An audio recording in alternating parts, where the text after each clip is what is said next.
What does it take for a child's voice to make a room full of powerful adults forget who they are? Not talent alone. Not courage alone. Sometimes, it takes a life filled with quiet sacrifices, unspoken pain, and a dream carried too early on small shoulders. On a distant island in the Philippines lived Eli Mendoza, a 10-year-old boy with wide eyes and a fragile subscribe body, to our but a channel. voice that felt older than time. Eli was gentle by nature, shy in crowds, and deeply observant. He listened more than he spoke. Music was the only place where his fear softened and his heart felt brave. By his side was his mother, Maria Mendoza, a hard-working woman whose strength came from endurance. She was soft-spoken, endlessly patient, and carried her worries silently. Life had taught her not to expect miracles, only survival. Yet for Eli, she believed without question, even when belief felt heavy. Far away, under bright stage lights, sat Simon Cowell, a man known for sharp judgment and emotional restraint. Decades in the industry had made him hard to impress. He had seen thousands of voices, thousands of dreams, rise and fall. Very few moments ever reached him deeply. No one in that massive theater knew the full weight Eli carried into that audition. They did not see the narrow home where music echoed against bare walls. They did not hear the nights when Eli practiced softly so neighbors wouldn't complain. They did not feel the fear of a mother wondering if hope was a gift or a risk. The stage waited, cold and vast. The lights felt too big for a child so small. Every step Eli took forward carried the invisible weight of his past, his family, and a future that felt uncertain. This was not just a performance. This was a moment asking a quiet but powerful question. Can a child's voice change the way the world listens? As the room settled into silence, something fragile stood on the edge of becoming unforgettable. Eli Mendoza grew up in a small coastal town where mornings began with the sound of waves and evenings ended with tired silence. At 10 years old, his world was simple but heavy. He was small for his age, soft-spoken, and often kept his eyes lowered, as if he was always thinking about something deeper than his years allowed. Eli did not have many toys. His favorite place was a wooden chair near the window of their home, where sea air drifted in and carried distant sounds. He would sit there after school, feet not touching the floor, humming quietly to himself. Music came to him naturally, not as a dream but as a need. When he sang, the noise of the world faded, and his heart felt lighter. At school, Eli was kind but invisible. He rarely raised his hand. He avoided attention. Other children talked loudly about games and plans, while Eli listened and smiled politely. He never felt lonely in a loud way, only in a quiet, familiar one. His teachers noticed his discipline and gentleness, but few knew what lived inside him. At home, life moved carefully. Money was always counted twice. Electricity was used sparingly. Meals were simple but warm. Eli understood more than his mother realized. He noticed when she skipped meals, when her hands trembled from long hours of work, when worry lived behind her tired smile. Every night, before sleep, Eli practiced singing in a whisper. He feared disturbing neighbors or reminding the world of dreams that felt too big. He sang while holding on to hope like a secret. His voice carried emotions he could never say out loud. Inside, Eli felt a quiet pressure. He loved music deeply, but he was afraid of disappointing the only person who believed in him. He did not dream of fame. He dreamed of security. He dreamed of giving his mother rest. As the audition day approached, excitement and fear lived together in his chest. He smiled often, but his heart beat fast. As Eli grew older, the world around him began to ask quiet but painful questions. Dreams required space, and space required money. Music lessons were costly. Travel was uncertain. Every step toward something bigger felt like a step away from safety. Eli felt this tension long before anyone spoke it out loud. His greatest conflict was not fear of the stage. It was the fear of becoming a burden. Eli saw how tired his mother was. Her back bent a little more each year.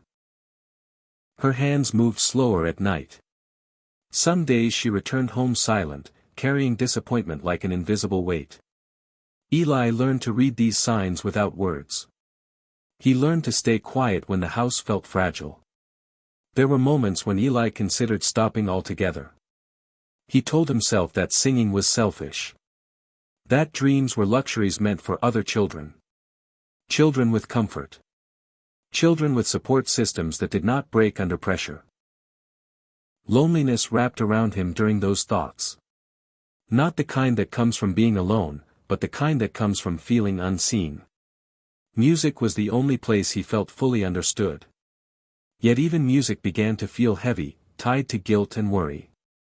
One evening, Eli overheard his mother speaking softly about bills, about choices that had no good answers. That night, Eli did not sing. He lay awake, staring at the ceiling, listening to the sounds of the ocean outside, wondering if his voice had a place in a world that seemed too busy surviving. Regret crept into his heart. Regret for wanting more. Regret for hoping. He questioned whether silence would be easier for everyone. The audition opportunity arrived during this fragile time. Instead of joy, it brought fear. It meant travel, exposure, and risk. It meant stepping into a world where failure would be public and hope could break loudly. Eli stood between two futures. One where he stayed quiet and safe. Another where he sang and risked everything. The problem was not whether he could sing. The turning point arrived quietly, without celebration or certainty. It came in a moment when Eli felt smaller than ever. The night before the audition, sleep refused to come. His thoughts moved in circles, heavy and restless. Fear pressed against his chest, making each breath feel careful and shallow. Before sunrise, Eli stepped outside alone. The sky was still dark, and the ocean lay calm, as if holding its breath. He stood there, listening to the steady rhythm of the waves.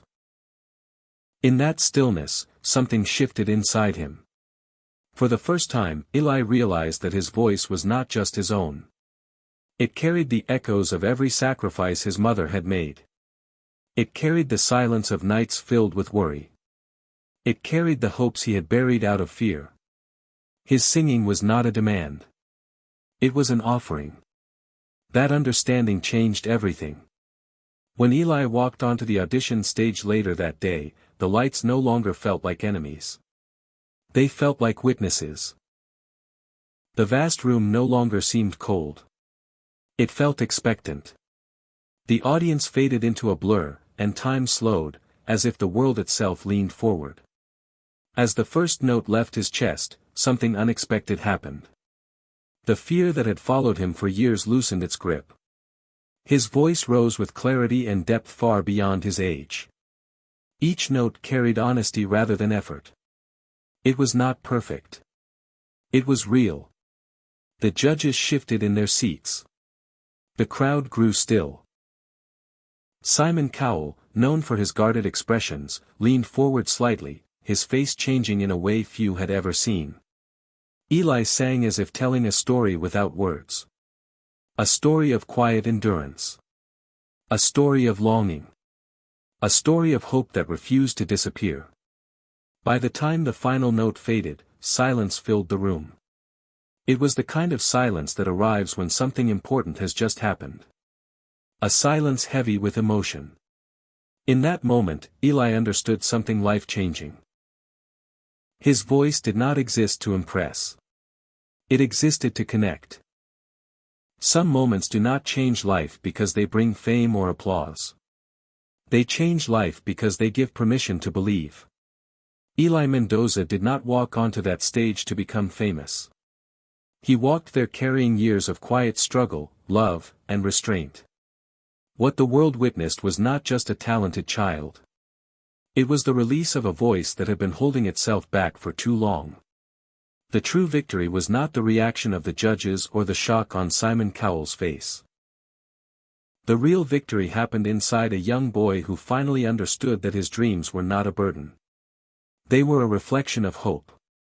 For so long, Eli believed that wanting more meant asking too much. Like many people, he confused humility with silence and sacrifice with disappearance. But life gently showed him a deeper truth. Dreams are not selfish when they are born from love. They are bridges between pain and possibility. His story reminds us that the most powerful voices often grow in the quietest places. In small homes. In tired families. In hearts that learn responsibility too early.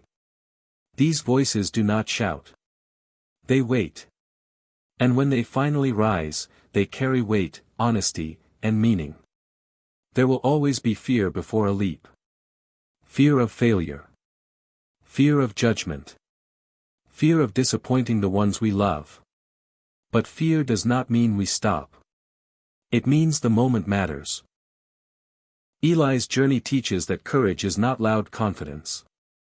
It is the decision to step forward even when the heart is shaking. It is choosing to be seen, even after learning how to survive by staying invisible. Sometimes, one brave moment can rewrite years of doubt. Sometimes, one voice can remind the world to listen again. And sometimes, a child teaches adults the lesson they forgot long ago. That hope is not something we wait for. It is something we allow. When we finally do, everything changes.